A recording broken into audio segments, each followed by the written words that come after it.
posing a major threat to our society. Before I begin, I want to thank members of law enforcement for all they do to protect us each day.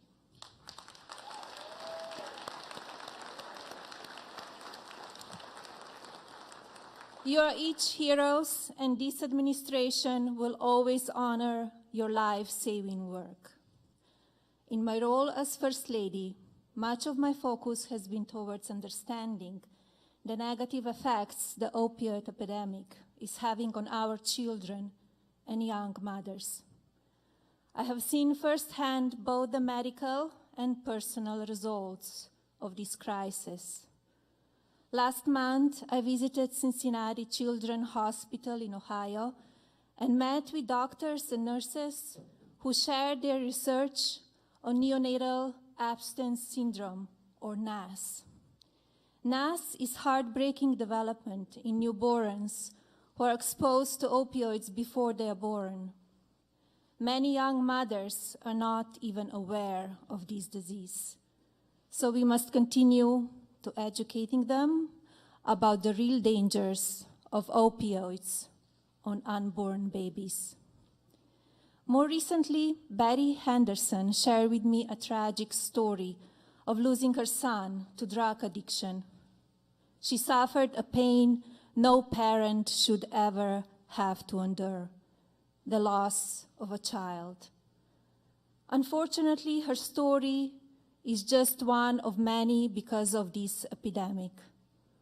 I'm grateful to people like Betty who have the courage to share her story in an effort to raise awareness. And while this crisis has taken hold of our country, the American people have responded.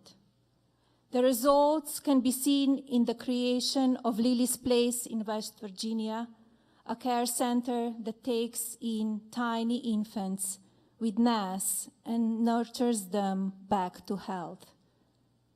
Real progress is also being made because of the hard work by doctors and nurses across the country who have taken special interest to research and offer resources for those addicted to opioids. I'm proud of this administration's commitment to battling this epidemic. Just a few weeks ago, we held another opioid summit at the White House, where multiple panels came together to help all affected by drug addiction. I'm honored to be here with you all today and to work alongside so many people across the country with the shared goal of ending this battle. Thank you to the Manchester Community College for having us today. And now I would like to introduce my husband, the President Donald Trump.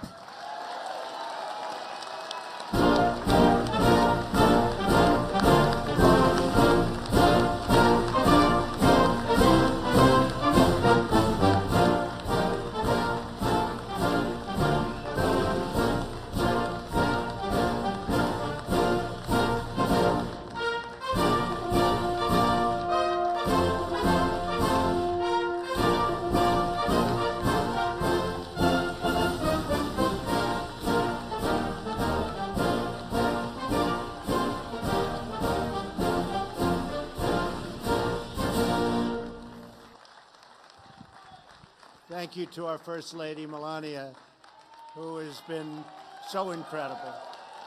Thank you. And we are blessed to have you as our First Lady. Really are. It's great to be back in the beautiful state of New Hampshire. I don't know if you remember, but this is the first place I came for the primaries yet. And this is the room right here, so I like this room. This has been a good room. We're honored to be joined by your wonderful and very talented governor, Chris Sununu. Chris, thank you. Thank you, thank you, Chris. Oh, and there's another talented governor. Governor Sununu, stand up.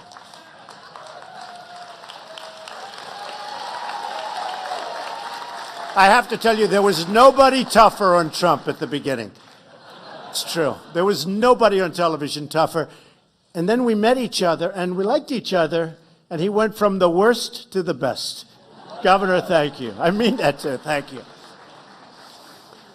I want to thank also Attorney General Sessions and Secretary, thank you, Jeff, Secretary Azar, Secretary Nielsen, and Surgeon General Adams for joining us at this very important event.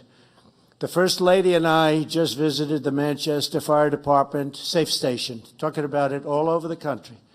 The Fire Chief, Dan Goonan, and all of the first responders with us today, thank you. You've been incredible, and you're saving American lives. We're also joined by a number of law enforcement officers who we love. Our police, DEA, ICE, Border Patrol agents, and customs officers work night and day to keep drugs out of our communities and criminals off of our streets.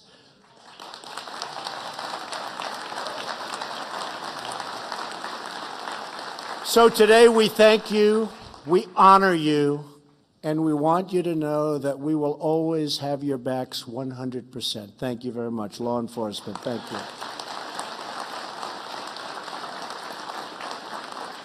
I especially want to acknowledge all of the families with us today who have endured terrible hardships because of the opioid crisis, and especially those who have lost precious loved ones. I've been saying this for a long time, and it all started right here in New Hampshire, because I see what you're going through, about as bad as there is anywhere in the country. And I said I'd be back, and we are back, and we're pouring a lot of money and a lot of talent into this horrible problem. And we pledge to honor the memory of those you lost with action and determination and resolve. We'll get it. We will not rest until the end. And I will tell you, this scourge of drug addiction in America will stop. It will stop.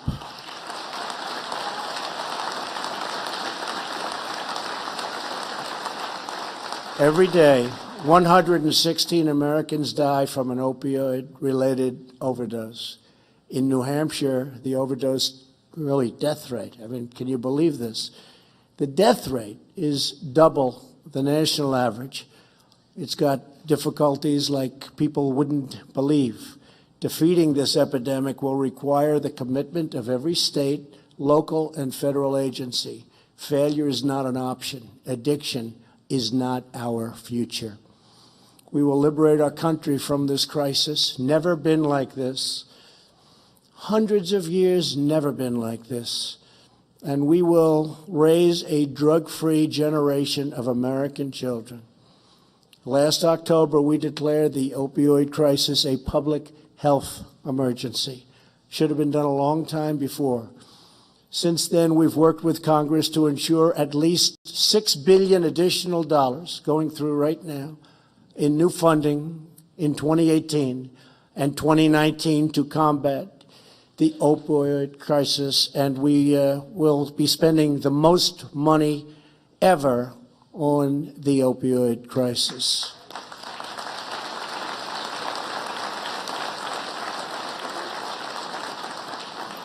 On our most recent National Prescription Drug Take-Back Day, people across the country turned in more than 900,000 pounds of unused or expired prescription drugs, more than the weight of 3 Boeing 757s.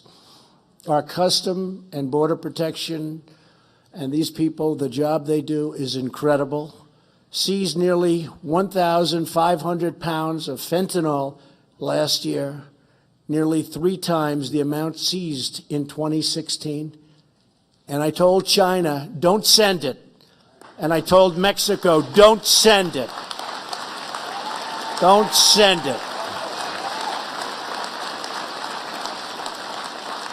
In 2017, ICE arrested criminal aliens with 76,000 charges and convictions for dangerous drug crimes. Last year, the Department of Justice prosecuted more than 3,000 defendants in cases involving opioid all of the trafficking and the related crimes, 3,000 cases, including a pharmacist, a physician's assistant, and an opioid trafficker, each charged with committing serious drug crimes in New Hampshire. Whether you are a dealer or doctor or trafficker or a manufacturer, if you break the law and illegally peddle these deadly poisons, we will find you, we will arrest you, and we will hold you accountable.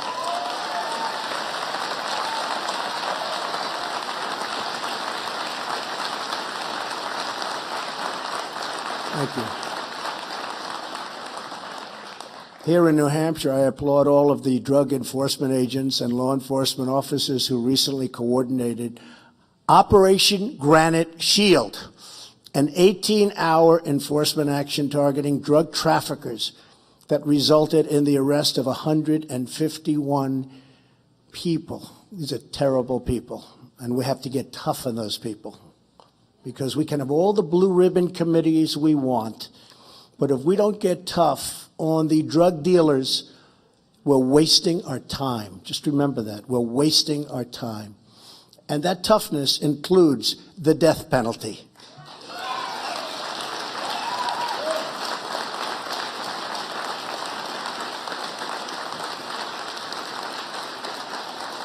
You know, it's an amazing thing. Some of these drug dealers will kill thousands of people during their lifetime.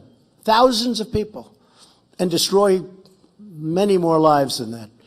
But they will kill thousands of people during their lifetime. And they'll get caught, and they'll get 30 days in jail. Or they'll go away for a year. Or they'll be fined. And yet if you kill one person, you get the death penalty or you go to jail for life.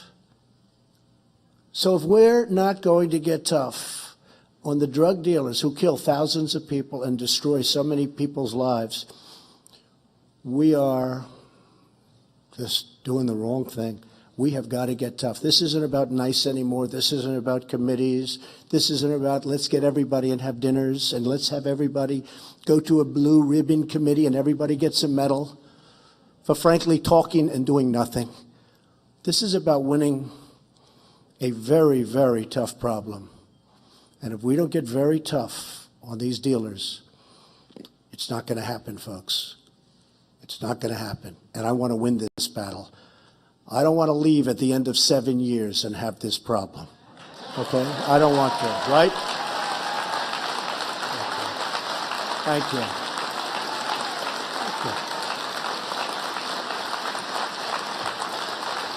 Not going to happen. Thank you all. A lot of voters in this room, I see that. Thank you. No, we're going to solve this problem. We're going to solve it with brains. We're going to solve it with resolve. We're going to solve it with toughness. Because toughness is the thing that they most fear. That's what they most fear. So to the brave agents and officers, thank you for protecting us all. Last year, my commission on combating the incredible crisis of opioids issued 56 recommendations. My administration agreed with all of the commission's goals, and we've worked aggressively to put them into action. Today, I'm here to announce additional steps that we're taking as part of our nationwide initiative to address the opioid crisis and, by the way, the drug crisis, the general drug crisis. First, we're taking action to reduce drug demand by preventing Americans from becoming addicted in the first place. So important. That includes increasing federal funding for the development of non-addictive painkillers. And we have to come up with a solution where we come up with a painkiller that's not so addictive. And we can do it. We're not that far off. We can do it. These things are incredibly addictive. So we're going to find that answer also. Here with us today are Jim and Jean Moser. They lost their beautiful son, Adam, to a fentanyl overdose. His addiction began with prescription pills he found in their kitchen cabinet. They have since begun the Zero Left initiative to help families get rid of excess painkillers. Jim and Jean, we're sorry for your loss. A great boy. He's a great boy. And we applaud your strength and your leadership. And where are you? Where are you? Come on up. Come on up here. Come on up here.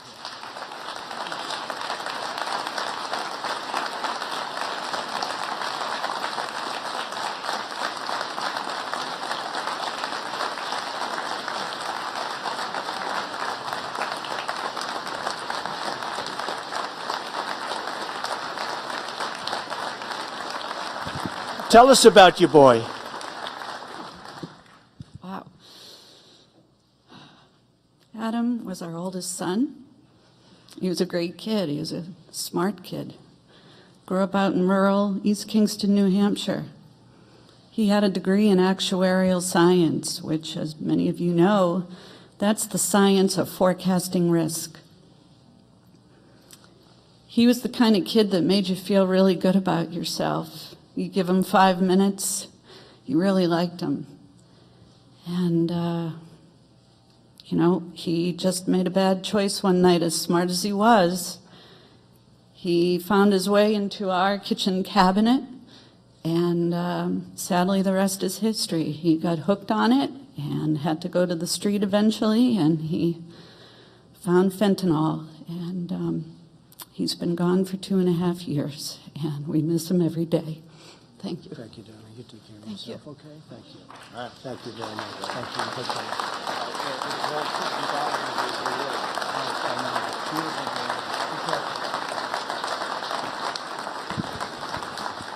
And so many cases like that.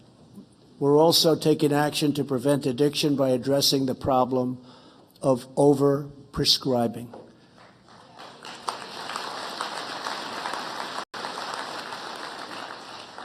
And our Department of Justice is looking very seriously into bringing major litigation against some of these drug companies.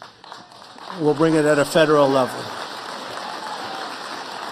Some states are already bringing it, but we're thinking about bringing it at a very high federal level, and we'll do a job.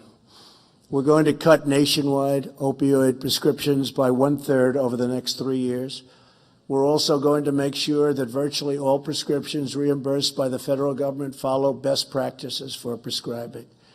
We'll ensure that opioid addiction is not subsidized by the American taxpayer. The best way, so important, and the best way to beat the drug crisis is to keep people from getting hooked on drugs to begin with. As part of that effort, so important, and this has been something that I've been very strongly in favor of, spending a lot of money on great commercials showing how bad it is, so that kids seeing those commercials during the right shows on television or wherever, the internet, when they see these commercials, say, I don't want any part of it. That's the least expensive thing we can do, where you scare them from ending up like the people in the commercials. And we'll make them very, very bad commercials. We'll make them pretty unsavory situations. And you've seen it before. And it's had an impact on smoking and cigarettes. You see what happens to the body. You see what happens to the mind. So we're announcing a new website, crisisnextdoor.gov, where Americans can share their stories about the danger of the opioid addiction and addictions. But we're thinking about doing really a large-scale rollout of commercials that show how bad it is for the kids. And when they see those commercials, hopefully they're not going to be going to drugs of any kind. And we'll save a lot of lives, and we'll make their life a lot easier. This epidemic can affect anyone, and that's why we want to educate everyone. The second part of our initiative is to reduce the supply of illicit drugs. 90% of the heroin in America comes from our southern border, where eventually the Democrats will agree with us and will build the wall to keep the damn drugs out.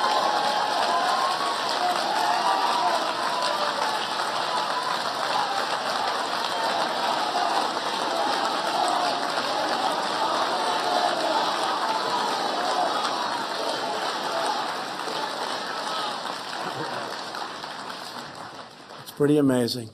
They don't want to go with DACA because they don't care about DACA, but they're trying to tie the wall to DACA and DACA to the wall.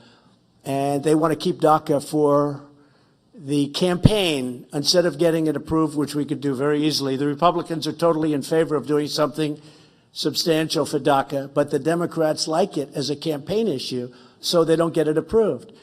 And they want to tie it to the wall, which is okay with me, but both should get approved. They don't want it to be approved. Remember what I said. They don't want it to be approved. They want to make it part of the campaign. Well, we'll make it part of the campaign also, and we'll win, because we're going to win on those issues. My administration is also confronting things called sanctuary cities that shield dangerous criminals. And every day, sanctuary cities release illegal immigrants and drug dealers, traffickers, and gang members back into our communities. They're protected by these cities. And you say, what are they doing? They're safe havens for just some terrible people, And they're making it very dangerous for our law enforcement officers. You see it all the time. As the people of New Hampshire have learned firsthand, ending sanctuary cities is crucial to stopping the drug addiction crisis. And your governor, who is great, the numbers are going down in New Hampshire. I don't know if you've seen it, but the numbers are going down. Chris, we would just stand up, Chris.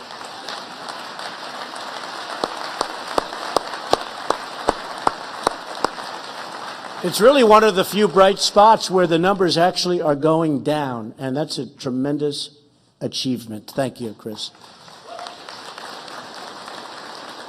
According to a recent Dartmouth study, the sanctuary city of Lawrence, Massachusetts, is one of the primary sources of fentanyl in 6 New Hampshire counties. ICE recently arrested 15 MS-13 gang members. These are not good people, folks, okay? These are bad, bad people. They don't use guns. They'd rather use knives because it's more painful and it takes longer. These are bad people. In Boston, Massachusetts, which is a place where you have sanctuary cities, I'm repeating my call on Congress to block funds for sanctuary cities and to close the deadly loopholes that allow criminals back into our country and into our country in the first place.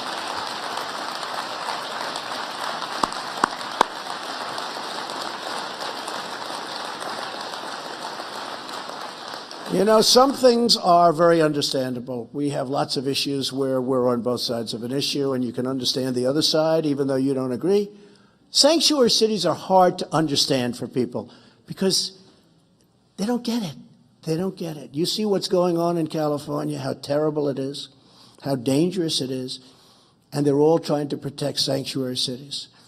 And whether it's Kate Steinle or so many others, they'd be around today if these people weren't allowed back into our country through, in this case, the southern border, at least 5 times.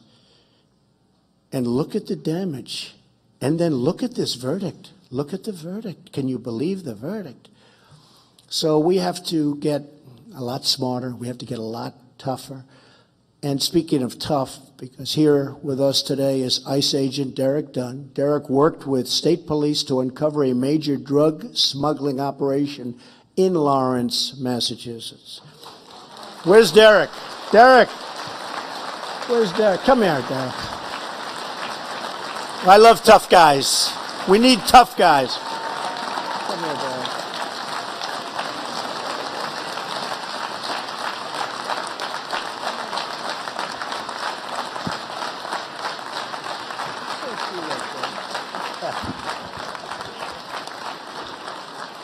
Just want to say thanks for everyone being here, and it's been a battle. It's been an absolute battle for our counterparts here at DEA and FBI and everybody, all the law enforcement, state police, and the local police. It's been an absolute battle.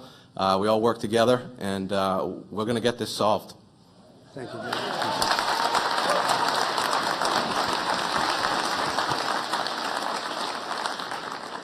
He didn't know he was going to do that.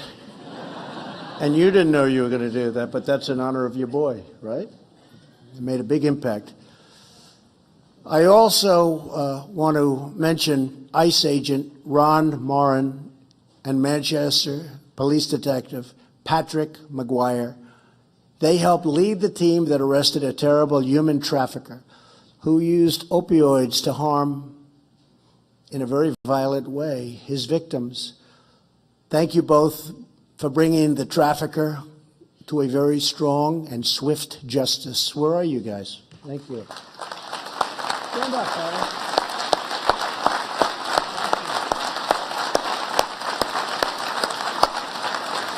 Thank you.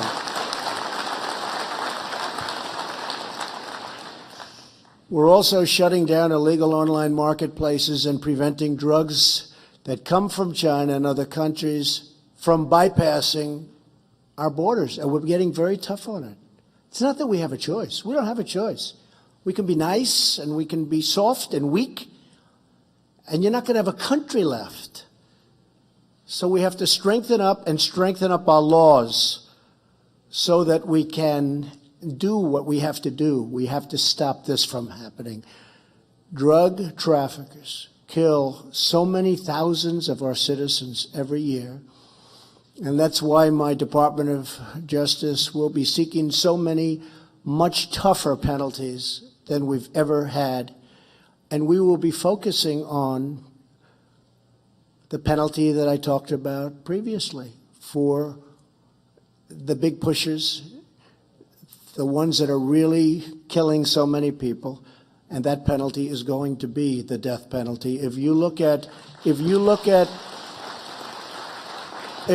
other countries, I've gotten to know the leaders of many countries. And I won't mention names, but you know the countries I'm talking about. I go around, how's your drug problem? We don't have much of a drug problem. What do you mean you don't have a drug problem? Well, we don't have. I say, how come? We have zero tolerance for drug dealers. I say, what does that mean? That means we have the death penalty for drug dealers. We don't have a drug problem. Take a look at some of these countries where they don't play games. They don't have a drug problem. We have court cases that last 10 years, and then they get out at the end. We got to be tough. We have to be smart. We have to change the laws, and we're working on that right now. The Department of Justice is working very, very hard on that. But the ultimate penalty has to be the death penalty. Now, maybe our country's not ready for that. It's possible. It's possible that our country's not ready for that. And I can understand it, maybe. Although personally, I can't understand that. But there are people that are good people, that are strong, smart people, and they would differ with most of us. But I think unless you do that, unless you have really, really powerful penalties led by the death penalty for the really bad pushers and abusers, we are going to get nowhere. And I'm telling you, we are going to get somewhere. Companies must also be held accountable.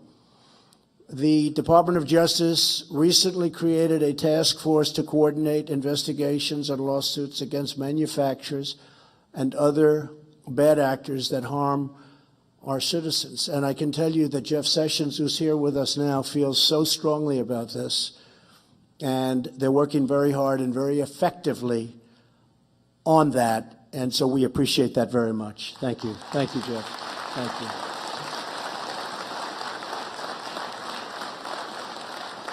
I can think of nothing more important. The third part of our initiative is to get life-saving help to those who need it. We're going to make sure our first responders have access to life-saving, overdose-reversing drugs, which, by the way, are amazing. Here with us today is Mike Kelly, the president of Adapt Pharma. Adapt Pharma makes an overdose reversing drug for opioids, which I've watched and seen work. It's called Narcan. It's actually incredible. Today we applaud Adapt Pharma's decision to provide free Narcan to all high schools, colleges, and universities in America. I'd like you to come up, Mike. Come up. Where's Mike? Come up, Mike.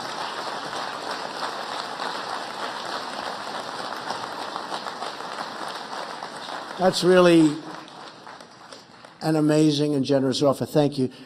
Tell us a little bit about that, Mike, please. So ADAPT is a small company that has a big job, which is to reverse overdoses. And we've provided for free of charge 4 boxes to all colleges and universities in the United States, 2 boxes free for every high school in the United States, as well as educational awareness for the nursing departments as well as the faculty to train and teach everybody about the dangers of opioids and the risks, and also the benefits of having Narcan nasal spray near where opioids are. Thank you very much. Thank you. Appreciate it. Thank you, Mike. It's amazing, generous. And I've watched the police and the fire. They come around and they've become so good at it, but I've seen people that are just about dead wake up. Now, the problem is they then go back in many cases to the drugs and they do it again and again and again. But we have to work on that. We have to work on that very, very strongly. I also want to recommend and commend a Richmond-based company, Kaleo, for donating more than 300,000 doses of their overdose reversing drug to first responders, which has already saved more than 5,000 lives in a very short period of time. My administration has made clear that medical providers can share crucial information with family members about an overdose so that their loved ones can help them get into treatment. We need treatment. We're making medically assisted treatment more available and affordable, and we continue to increase competition and drive down drug prices. And we're driving them down. We're going to have a major news conference, probably at the White House in about a month, because all of you people, and I'm talking about prescription drugs, not necessarily the drugs that we're talking about here, but we pay as a country so much more for drugs because of the drug lobbies and other reasons, and the complexity of distribution, which is basically another term for saying, how do we get more money?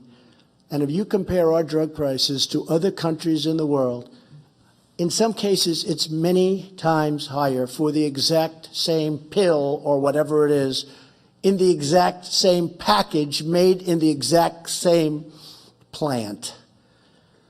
And we're going to change that, and I would like to ask Secretary Azar just to come up and mention opioid, but also talk about how we're getting your drug prices down, and we've already saved billions of dollars for our country, and it's reflected in much lower drug prices. Watch what's going to happen over a short period of time. This man is one of the great professionals, ran an incredibly successful drug company. Who knows better than the guy running the drug company, Eli Lilly?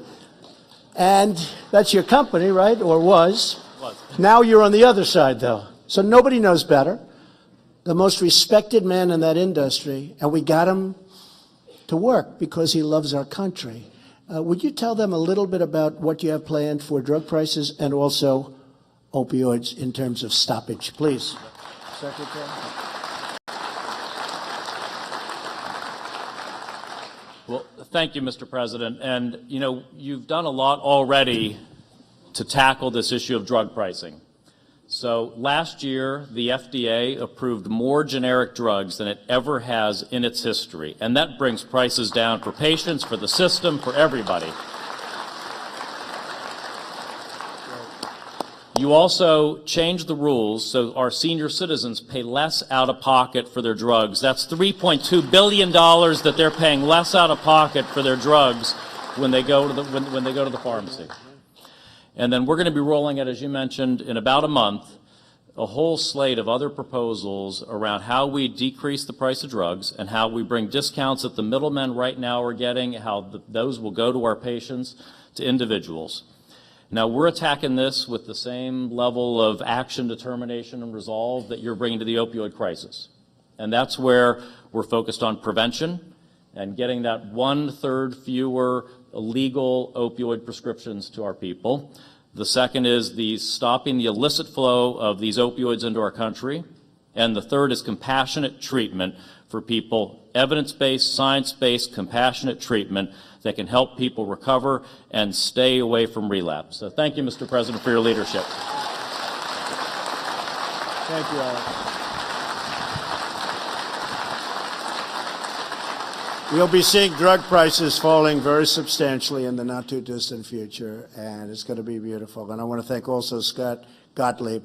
Scott is working on different things, but one of them is called Right to Try. Do you know what Right to Try is? These are for people that are terminally ill. And there are very, very good-looking combinations of things, or pills, medicines, potential cures, and they're terminal, and they're not going to be living much longer. And we don't have the right to give them these experimental drugs or these early stage drugs that really show promise for whatever reason. But they say because they don't want to harm somebody, if you can believe it. They don't want to harm. So the people will oftentimes go to foreign lands, foreign countries. They'll do anything. They want hope. They want hope. Right to try. So we're working with Congressman Greg Walden and numerous other senators and congressmen. And I think we're going to have good luck. The Democrats have been pushing back on it, but I think many of them are also coming along. It's called Right to Try. A patient is terminal. There's good progress made with a certain drug. We're going to make it possible for that patient to get that drug. And maybe it's going to work. It's hope. It's incredible. They've been talking about this for years and years and years. We're going to get it approved. So important.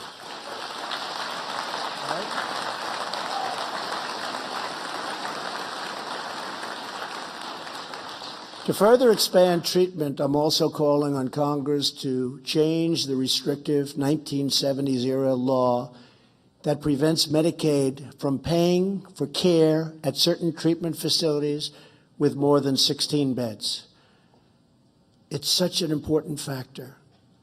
In the meantime, my administration is granting waivers to states so they can help people who need treatment now, Governor. We're also going to help inmates leaving prison get treatment so they can have a second chance to become productive, law-abiding citizens. And what we've really done for the inmates, it's very hard for them to get out of jail and get a job. What we've really done for them, better than anything we can sign, any legislation that we can pass demanding that you hire, we're getting a great economy. It hasn't been this good in many, many years. Some people say it's never been this good. And what's happened is, as you see, unemployment is way down. And people are starting to hire inmates. And the results are incredible. Some of these employers are calling up saying, wow, what great people. We're giving them a second chance. It's very, very important. So the tremendous economy is helping us very much with that program. We want every American, thank you. We want every American to be able to reach their full God-given potential, and we will succeed together as one people, one nation, and one great American family. Because Americans never give in, and we never, ever give up. This group never gives up, right? Never give up. Good boy. The brave families here today remind us that the strength of America is found in the heart of our people. We see America's heart in the parents who won't accept addiction as the fate of their children. And if something horrible has befallen that family, they go around and they want to make sure it never happens to another family. And that's why we thank you so much, and we thank your boy. He did not die in vain. We see it in the sons and daughters who cheer on moms and dads as they recover. We see it in the doctors and nurses who provide constant and loving care. We see it in the heroic law enforcement officers who race into unimaginable danger.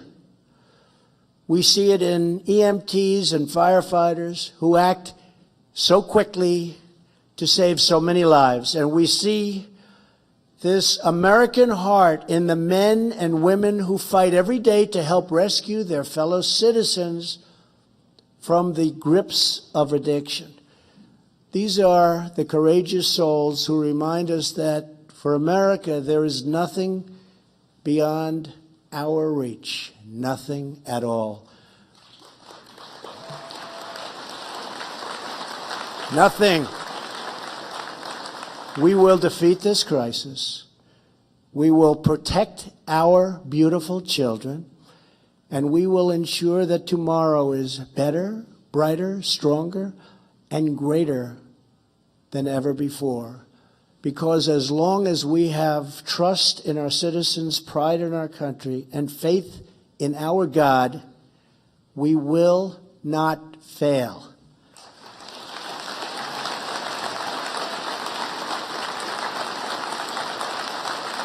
Thank you. Thank you. Thank you. Thank you. Thank you. Thank you very much. Thank you very much. Together we will end the scourge of drug addiction in America once and for all. We will win. We will beat it.